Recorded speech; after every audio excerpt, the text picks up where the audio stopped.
Hey guys, OGalbina here, bringing you guys our BBL Season 8 Draft Analysis Team Breakdown, whatever you want to call it. If you guys are coming from Matt's stream, hello, hi, what's up, my name's Owen. Make plenty of Draft League content, so if you guys enjoyed today's video, I'd really appreciate it if you dropped a like, as well as subscribe to the channel. I believe it's only like 60% of the people that are watching my videos actually aren't subbed, so if you want a 60%, you might have think you subbed, but you didn't. Go ahead and hit that button, I'd really appreciate it. We're almost at 600, if we get there today, I'd be eternally grateful. So thank you guys so much for your support. With that being said, let's jump into it. I don't remember our exact pick. I'll keep it a buck with you, but I know we had a pretty bleh mid pick to where we weren't gonna get anything crazy. We weren't gonna get a Marshadow, a Xerneas, anything super broken. We weren't gonna get a Zekrom. We weren't gonna get a Lunala. Nothing like that. So my philosophy going into this was actually pick just the one that looked the most fun that was left on the board. That I hadn't tried. Now, last season we used Ho-Oh, and I didn't want to use Ho-Oh again. The season before we used Marshadow, we definitely didn't get that. But Ho-Oh is still on the board. I didn't want to use it again, as much as it was a lot of fun. I wanted to go a little bit more offensive this season. We drafted a pretty fat, balanced, like semi-stallers type team last season. I want to go for offense. I want to click buttons this season, and I figured there wasn't a better Pokemon left on the board at this point in time than Palkia. We're playing this on Sword and Shield, but we got the BDSP, one of the two mascots here in round 1, and my initial plan was actually to go Palkia Rain. Spoilers, we don't actually end up going that route, but I really like the idea of just clicking Hydro Pump, Draco, or Spatial Rend, clicking Ice Beam or Fire Blast, or a big Thunderbolt, and just nuking things. Not only that is this thing, you know, obviously ridiculously strong with base 150 special attack, 120 attack, so it could be mixed.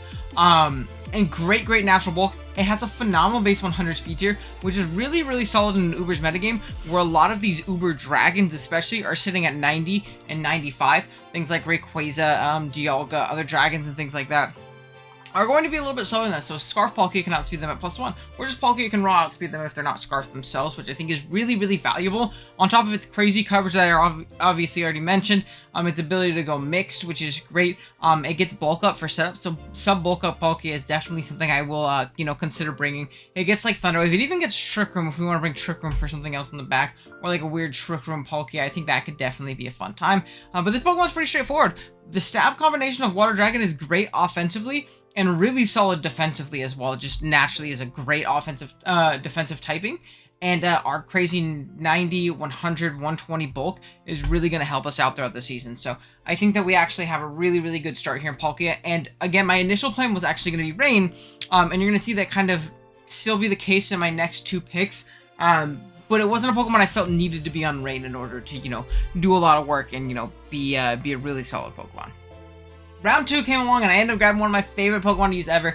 My first time using it in the Gen 8 Wi-Fi League, though, in Tapu Coco. Coco is going to be awesome in bullying those bulky waters that Palkia does not appreciate. Forcing Chip on fat grasses that Palkia doesn't appreciate either, which is obviously going to be really solid. Has great momentum options in U-turn and Volt Switch. It can set up screens, it can defog, it can Calm Mind up, it can Nature's Madness things, it can taunt, it can even Iron Defense if we really do end up wanting it to do that. That base 130 speed tier, though, is so incredibly clutch. That on top of having that electric terrain setting for our Palkia, to where we can throw off big E-terrain boosted Thunderbolts or Thunders depending on the scenario that we're in. That's obviously going to be clutch, because bulky waters are something that potentially could pivot in on Palkia, not really going to be able to anymore. And another thing is that Palkia bullies those fat grounds that Coco really does hate. We can get that free U-turn in if I'm playing a Nidoking that just walls my stabs. I U-turn out, get my Palkia for free. Now you gotta switch into Palkia. And I'm in a good spot. Getting free Palkia turns is, obviously as good as it can possibly get. You want to get your Uber in as much as humanly possible in a league like this. And I think Coco actually really does facilitate that super well. So I'm really excited to get Coco. Next up, though, I wanted to grab Pharaoh. Again, we still kind of had Rain in the back of our mind, but even without the Rain option, Pharaoh's obviously very solid. It gives us a Steel, so we have a phenomenal Dragon Fairy Steel core in Coco, Pharaoh, Palkia. Also gives us Spikes and Rocks. We can Leech and knock things. We can Cursor, Iron Defense, and then Body Press through teams as well. Pharaoh's just incredibly reliable at what it does. Not only does it get up hazards, it can knock off pesky boots of mons that, don't have to take that hazard damage usually. So if they're going to come in, a lot of those monsters that are running boots might be those, flying types of defog. They try and defog away my hazards. I can get a knockoff, and then the next time I get a Brox, they're still taking that 25%, which is obviously great. Pharaoh's very straightforward. It does what you think it does, but it does it really well. And I'm definitely excited to have, the spikes and rock support along with Palkia, which it's kind of hard to switch into a Specs Palkia with spikes up no matter what you're using, as well as Coco, who's going to force a lot of specific switches, get U-turns off, get us into our advantageous breakers, and, be able to put them to work. And we also have, some other things that really do appreciate that spike support in the back. So I'm really excited to get Pharaoh here.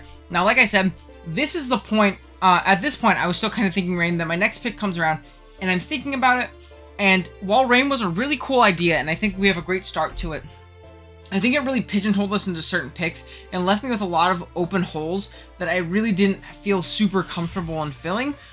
So I actually ended up going a different route, and I ended up grabbing my second Uber here because Palkia is like kind of a mid-tier Uber. We were actually able to grab, I believe it's an 18-point Uber, and we ended up grabbing Urshifu Single Strike. Now, typically Urshifu actually isn't an Uber in most leagues, and while I don't think it should be really an Uber in this, I think it being pointed as an Uber, even though Dragapult wasn't for some reason, it being like the cost of an Uber allowed me to get it in round 4, because in no circumstance are you ever going to get Urshifu in round 4, ever. But Urshi's great, along with those spikes. Wicked Blow is probably one of the most spammable moves in the game. I talked about it a little bit in my video about the top 5 Pokemon in draft, and Urshifu is obviously number 2 for standard on there. Wicked Blow is such a ridiculously spammable move alongside Close Combat and U-Turn. We have great coverage for Fairies and Poison Jab, Iron Head, and that Momentum option is going to be absolutely phenomenal for us in conjunction with Spikes, having Coco, having our Palkia, things like that. We have a good Fairy check in Pharaoh, and it's another one that can force good chip on those Fairies, or at least force them into a Fizz-Def position where they can't be Spadef and take 2 Hydros, take 2 Surfs from our Palkia and kind of open up. And vice versa. If Spadef Sylveon is gonna come from my Palkia, it's not switching into Urshifu as well over the course of the game, especially like a Choice Band Urshifu. So I think that's obviously very, very solid, and I do like Urshifu a lot here. Now with Urshifu, I have good Fairy pivots in Ferrothorn especially, but I want something that can really punish them offensively. And I felt like the best thing left on the board that also covered a phenomenal speed tier for me was going to be Gengar. Getting those free U-turns with Urshifu, with Coco into Gengar, Coco on those grass types, and Urshifu on those fairy types, and being able to click a button for free, amazing. That in conjunction with spikes and owning a Palkia is going to be really, really awesome. So I really like the momentum core that we have right now and how they facilitate good switch-ins for Palkia and Gengar right now, because they really do break really well. This whole team as like a, cohesive unit really does just bully a lot of cores, and Gengar's going to be great for that. It punishes fairies. They are not going to want to stay in and take that Sludge Wave, and it punishes grasses for the same exact reason. Having a fast, strong ghost type is so nice in a format like Generation 8. I almost said like Ubers, but like just Generation 8 in general. Just due to the fact of no pursuit. Shadow Ball is one of the most free moves in the game, and we can really push through a lot of fat normals too with Sludge Wave, with Focus Blast. We can even get an aggressive Nasty Plot if we're really feeling it. But most of the time, we're running Life Orb, we're running Specs, and we're just clicking buttons. We have good utility options in like Trick, Willow, Destiny Bond, things like that. But at the end of the day, Gengar is here to click buttons on this team. Oop, I accidentally moved the slide. Sorry about that, my finger slipped. Gengar is here to click buttons and click them well. So I'm very, very excited to use Gengar here in this upcoming season of the BBL. I think it really breaks through the things that a lot of our breakers don't appreciate right now. Next up, I am grabbing Sizert. A little bit of roll compression going on right now. I needed a Fat Water, I needed a Ground type, and it gives me another Rocker. Sizert is great for that. I say I needed a Fat Water because I don't want to be forced into using Palkia defensively. Toad gives me that more offensive option to try and deal with, the things that Water does need to switch in on and things like that. Now, a lot of my team does lack reliable recovery outside of Coco. So I am going to want to pick up a little bit of Wish later, especially with Pharaoh Seismitoad, but it is such a solid core, and Pharaoh bullying a lot of things that Seismitoad doesn't appreciate, and vice versa. Great Fire Resist, can spit around knockoffs and Toxics and Stealth Rock. It can Earth Power and Scald things as well. It's just a great, great Pokemon. And if I do want to go a Rain route, this is a Swift Swim Abuser, and then I have my Palkia and I have my Coco, so if I get a manual Rain Setter later, who knows? Maybe we could do some shenanigans with our Palkia, Coco, and Seismitoad. But really, this Pokemon, self-explanatory, really reliable, gets up rocks, and is just a general nuisance. I wanted Swampert in the spot, but Kurt never doesn't draft Swampert, so we didn't get it this time. Maybe next time, though. Who knows? Next up, what you expect? I grabbed the best normal type in the format. I grabbed Big Licky. I need to get a Licky logo made for myself, just for like fun side leagues, because I love this Pokemon, man. This is like shot up into my top 5 favorite Pokemon just because of like the ongoing joke, if you guys don't know and you're new here, that I draft Licky on almost every team that I'm using because I absolutely love it. I love having that fat, annoying, ridiculously bulky ghost immunity and fat normal type. That can't be taunted. That's my biggest thing with using really fat teams. I don't like passivity. Even last season when I drafted like the semi-stall Ho-Oh team, I think I did a very good job of drafting a team that was not passive in the slightest. And Licky isn't that in my opinion, just because of the fact that it can't be taunted. Now, obviously it's not the strongest thing in the world, but with good coverage, good utility, and not being able to be taunted. Sorry, it's something in the back of my throat. It's obviously going to be a really, really phenomenal pick for this team. And it gives me that wish that I really need for Pharaoh, for Sizert, things like that. And it gives me a ghost immunity on a team that has a dark type that is really not all that bulky and isn't going to switch in on ghost. So Licky's going to have to carry some weight this season because my dark type does not switch in on ghost at all. Not like last season when we had Licky plus T-Tar. This time it's going to have to carry a little bit more here. But I think it'll do a great job. I'm not worried at all.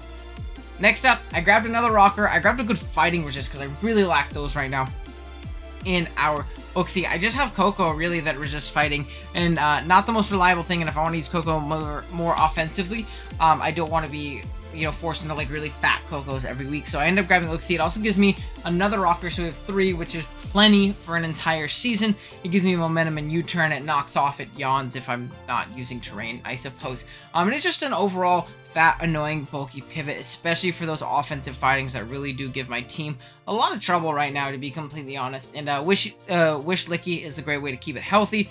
And yeah, it's just an overall great Pokemon. And also it's Memento if we ever want to get into setup options. Though, to be fair, this team does lack a lot of setup, which I will say is kind of a downside of it. But I think that where we lack in, setup capabilities outside of like Coco and I guess Bulk Up Urshifu and Bulk Up Palkia, we make up for just raw breaking power. And Ooxy is great at facilitating free switch-ins like that, which is obviously very, very nice. So Ooxy, it does what it always does. It rocks, it knocks, it U-turns. It encores this gen, which is a phenomenal addition to his moveset. I probably should mention that. Getting encore this gen is so nice. Kind of mitigating a little bit of that passivity that it can have. And yeah, just an overall amazing Pokemon. I love Ooxy. Next up, I got a Pokemon I'm actually not too fond of.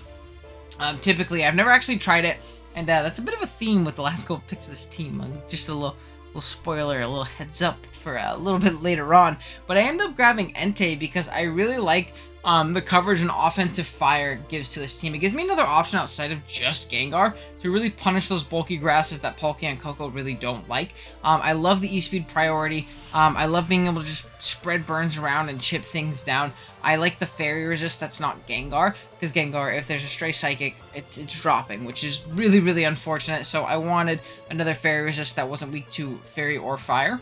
Because a lot of them obviously also have mystical fire. So this is a great way of punishing those things with boots. It has a little bit more defensive utility, but it's great with a band. It's great with a life orb. I've seen Calm Mind Entei, like some knockoff Suicunes with a Lava Plume sub Calm Mind Protect do really well. And just overall a really great Pokemon for this build. Now, I'm not the biggest fan of it in general, but it could surprise me. And I have a personal rule, and I'll talk about it a little bit later too. A personal rule where I'm very strong-willed when it comes to a lot of these Pokemon. But I have a rule to where if I haven't tried it and I shit on a mon, I'm like, this mon's terrible, I need to at least try it once. There's been mons like Spectrier that I've tried while thinking are terrible. Chansey, Toxapex, while I've tried while thinking are not very good. And they weren't good, at least for me personally. But I've also had mons like Mega Tyranitar, Mega Beedrill, some other ones as well that I did not like, tried, and I absolutely love. So we'll see if Entei gets the same treatment here in the BBL. Next up, our last pick. The same exact thing. It's getting the Owen treatment. Is this mon really as bad as I say it is? Now, if you guys are new around here or you don't know me from Discord, this is a mon I constantly dunk on. And I always talk as much shit as possible whenever it's brought up. So I know some people are going to be pissed that I'm drafting it, or they're going to think it's really funny. One in between. But realistically, I was looking 5 points. I really wanted a spin option And the only other spinner that was available was like Cryogonal or something objectively bad that I've used before, and that I really didn't want on this team. So I ended up grabbing a Licky because it at least pairs in the fact that I have E-Terrain, to where a Licky, if there is a subpar ground or it ends up dying or it doesn't come, I'm able to absolutely bully. It also forces really specific switch-ins that I think Palkia enjoys. And it gives me that spin option. I can boom on grounds that are supposed to check Coco if I'm playing a Nidoking, and it comes to check my Coco, but that's all they have to switch into Regieleki. I Volt Switch, and if they switch into it, I boom. I take out a ridiculous amount of health on the Nidoking, and then I still have my Coco that is 100% freed up for the rest of the game. So I really do like that option. I don't think this Pokemon is very good. While it forces very specific switches, the very specific switches that it forces are usually very good Pokemon, very common typings, a typing that is always going to be on a draft, and usually a very solid Pokemon in a ground type. And letting in ground types for free usually isn't fun, especially when I actually do not own a ground resist. I have plenty of ways of punishing ground types, but as a resist, I have no ground resist. I have an immunity and Pokemon that can naturally take hits. That's it. So we'll see how it goes. We'll see if I even end up bringing it.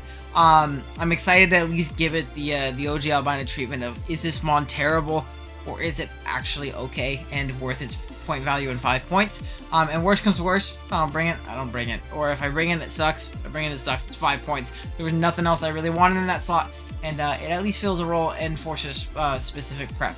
That's usually going to come anyways because I have a Coco. But regardless, thank you guys so much for watching. Let me know what you think of the team in the comments below. Let me know what your favorite member is. If you're excited to see me use Palkia, links to all the other BBL coaches will be down in the description.